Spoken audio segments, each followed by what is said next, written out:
지난 시간에 이어서 어, 빈도 분석 부분을 조금 더 보완을 하겠습니다. 지난 시간에 빈도 분석을 하면서 hmisc의 describe라는 함수를 이용해서 빈도 분석을 했습니다. 그때 이제 5개의 범주에 대해서 빈도 분포표를 보여줬는데요.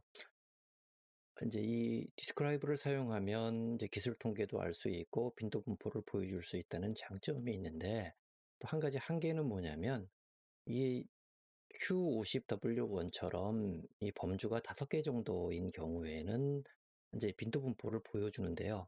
이 범주의 수가 더 많아지면 이 describe 함수는요, 그것이 이 범주형 변수가 아니라 그냥 인터벌 변수로 인식을 하기 때문에 따로 빈도를 구해주지 않는 문제가 있습니다. 그 경우에 이제 그럼 어떻게 빈도 분석을 할 것인지를 우리가 다시 다른 방법을 찾아야 되거든요. 이것을 위해서 먼저 우리 R에서 변수 계산하는 방법에 대해서 먼저 한번 살펴보겠습니다. 좀 범주가 많은 변수를 새로 만들어야 되는데요. 우리가 사회과학 데이터 분석을 하다 보면 어, 변수를 원래 이제 질문지에 나와 있는 그 변수만 사용하는 것이 아니라 필요에 따라서 기존에 있는 변수들을 몇 개를 더해서 새로운 변수를 만들어서 사용하는 경우들이 많습니다. 거의 대부분 그렇게 사용해야 되는데요. 그래서 다른 통계 패키지에도 보면 기본적으로 변수들을 적절하게 컴퓨터하고 이게 변형시킬 수 있는, 그러니까 데이터 모디피케이션을 할 수 있는 그런 방법들을 제공을 하는데, R도 역시 마찬가지로 할 수 있습니다.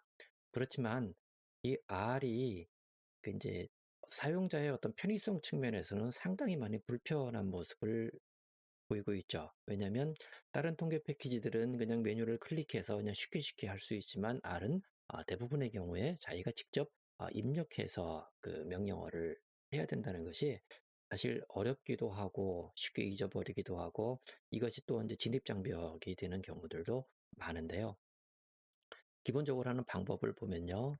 어, 이 역화살표 같은 경우를 이것을 이제 사용을 합니다. 그래서 이 역화살표의 왼쪽은 새로 만들어지는 변수에 대한 기술이고요. 이 오른쪽이 이제 기존에 있는 변수들을 어떻게 조합할 것인지에 대한 그런 기술이 됩니다. 그래서 데이터셋명을 적어주고요. 그 다음에 달러 표시를 하고 새로 만들 변수 이름을 적어줍니다. 그리고 오른쪽에는 역시 마찬가지로 데이터셋 이름과 변수명을 적어주고요. 이제 뭐 더할지 뺄지 곱할지 이런 이제 변환할 그런 변환자들에 대해서 적어줍니다. 지금 여기 명령어는 Q33A01W1 여기부터 시작해서 06W1까지 이 SPSS 데이터 안에 있는 이 6개의 변수를 더해서 새로운 변수 어태치먼트라는 변수를 SPSS 데이터 셋 안에 만들겠다는 의미가 되죠. 그래서 이렇게 입력을 해주고요. 엔터를 쳐주면 이 아래에서 보는 것처럼 이제 새로운 변수를 만들어 줬습니다. 이렇게 새로운 변수를 만들 때는 특별히 어떤 아웃풋이 나오지 않아요. 그냥 여기 우리 데이터에 보면은 여기 앞에 이게 변수 숫자만 이제 하나 늘어난 거를 이제 볼 수가 있는데요. 이렇게 변수를 만들고 난 다음에는요, 우리가 이제 많이 사용해 주면 좋은 함수가요, 이 names라는 함수입니다. 이 names라는 함수는요, 이 자기가 보고자 하는 데이터셋에 있는 변수의 이름들, 변수명들을 쭉 다 보여주는 거거든요.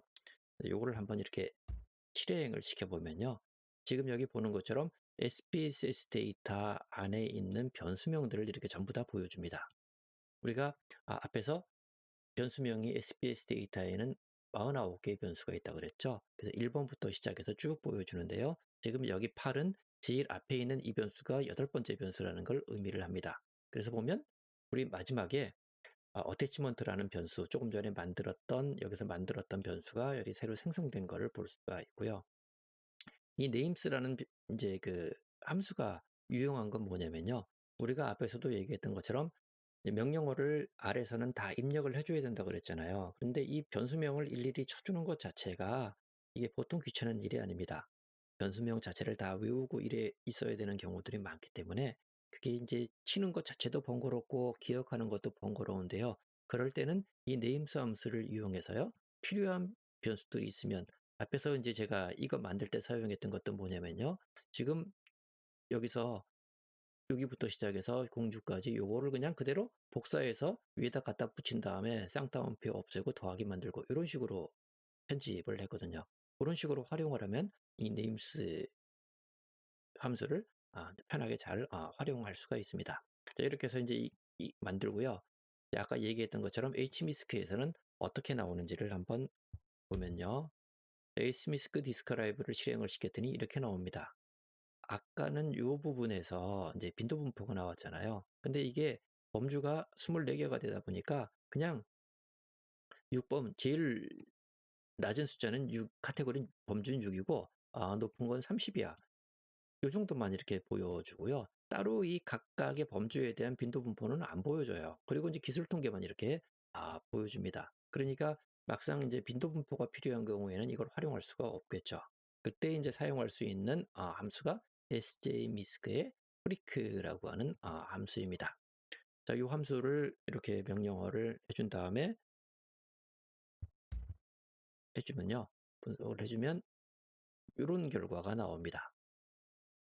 좀 더 위에 보여주면 자 이렇게 입력을 했을 때 보면 이제 사례수는 595, 그 다음에 평균하고 표준 편차 이 두 개 가장 기본적인 이제 기술 통계죠. 이 두 개를 보여주고 이렇게 빈도 분포를 보여줍니다. 그럼 우리가 이거 나중에 활용할 수 있죠.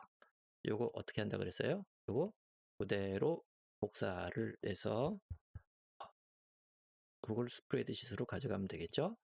그래서 자 붙여넣기 이렇게 하면 이렇게 나오는데 여기서 이제 우리가 텍스트를 열로 분할 이렇게 해야 되는데 여기는 이제 자동으로 감지하니까 아무것도 안 돼요. 근데 여기는 지금 구분자가 여기 안에가 들어가 있잖아요. 그러니까 상대적으로 편하게 할 수가 있어요. 그래서 맞춤으로 한 다음에 사용자 설정 분리자에 Shift 누르고 엔터키 바로 위에 있는 이 표시를 그대로 해주면 자동적으로 알아서 이렇게 분리가 됩니다.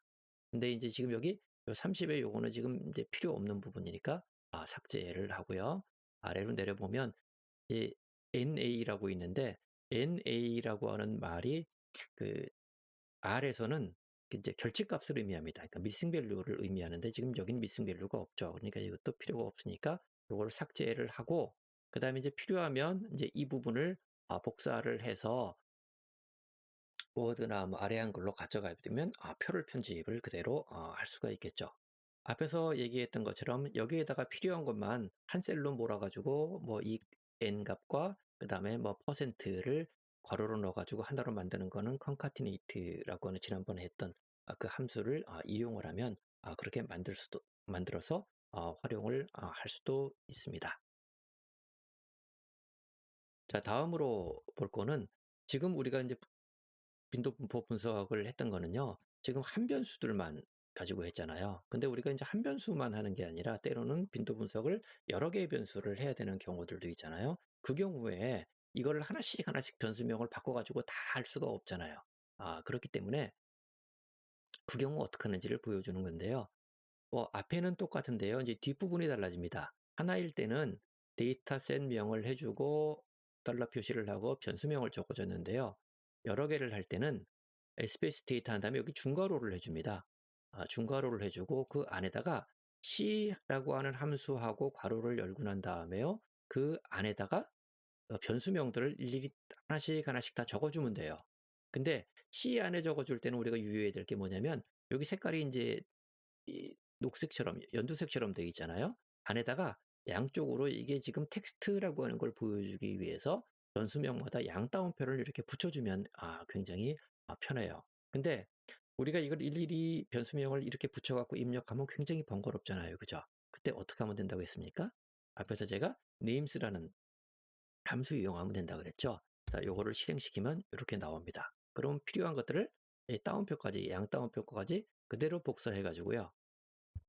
갖다 붙이면 되겠죠. 여기다가 콤마 찍고 갖다 붙이면 이런 식으로 하면 좀 더 편하게 이걸 갖다 붙이면서 활용을 할 수가 있습니다. 그래서 이렇게 만든 다음에 엔터를 치면요. 지금 이 4개 했던 것이 그냥 순서대로 쭉 제시가 됩니다. 그러니까 필요한 부분들은 여기 복사해 가지고 구글 스프레드시트에 가면 활용할 수가 있겠죠.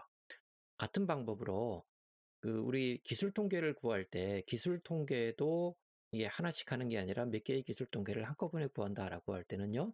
사이클 패키지의 describe 함수를 이용하는데 똑같은 방식으로요. 뒤에 중괄호 한 다음에 이 C 함수를 이용해서 변수명들을 입력을 해주면 여러 개를 한 번에 구할 수가 있습니다. 네, 이렇게 해서 이걸 실행시켜주면 이런 값이 나오거든요. 근데 이제 여기서 우리 기술 통계도 우리가 나중에 활용할 수 있는 방법이 있겠죠. 그러니까 이거를 그대로 이렇게 복사를 해서 스프레드시트로 가져가 보겠습니다. 이렇게 해서 자 붙여넣기 이렇게 해서 텍스트를 열로 분할 이렇게 하는데 이거 지금 이상하죠, 그죠? 왜냐하면 칸이 일정하지 않기 때문에 그랬죠. 이거 어떻게 한다고 그랬죠? 우리 앞에서 데이터 가서 공백 제거한다고 얘기했죠. 그러면 공백이 제거됐습니다. 나오고요. 그 다음에 데이터에 가서 다시 텍스트를 열로 분할하고 난 다음에 어떻게 해요? 이번엔 공백 하면 된다고 그랬죠. 이렇게 하면 이제 쭉 나옵니다. 근데 여기서 이제 우리가 볼 게 보면 SE가 여기 하나가 남아요. 그럼 뭐를 의미할까요? 이게 지금 변수 숫자를 얘기하는데 이건 변수 숫자는 지금 1, 2는 여기잖아요. 그죠? 변수들은. 그리고 n이 595면 n이 여기로 가야 되는 거죠. 그러니까 이때는 이렇게 해서 셀 하나를 삽입을 하는데 나머지를 오른쪽으로 이동해라 라고 하면 제대로 맞습니다. 그렇게 하면 지금 우리 이렇게 보면 SE도 지금 맞죠. 그럼 이렇게 해서 이제 기술 통계가 제대로 됐죠. 그러면 이것도 보기가 이렇게 보면 보기가 불편하니까 복사해서 선택하여 붙여넣기, n과 l을 바꿔 붙여넣기 하면 이렇게 좀 보기 좋게 됩니다. 그러면 기본적으로 두 개의 변수에 대해서 변수 수 넘버, 그 다음에 차례수부터 해가지고 이 기본적인 통계치가 만들어집니다. 이걸 붙여넣기 할 때요. 그냥 이렇게 붙여넣으면 워드에서도요. 이 테두리가 없이 나오거든요. 그러니까 테두리를 미리 여기서 만들어주면 편하죠. 지금 여기 테두리를 이렇게 눌러주면 어떤 테두리를 할 것인지가 나오니까 이렇게 해서 만들어 놓고 난 다음에 붙여넣기 하면 테두리도 만들어진 상태에서 워드에 붙여넣기가 되니까 활용을 할 수 있을 것 같습니다. 이렇게 해서 이제 빈도 분포에 대한 내용들을 한번 정리해 봤습니다.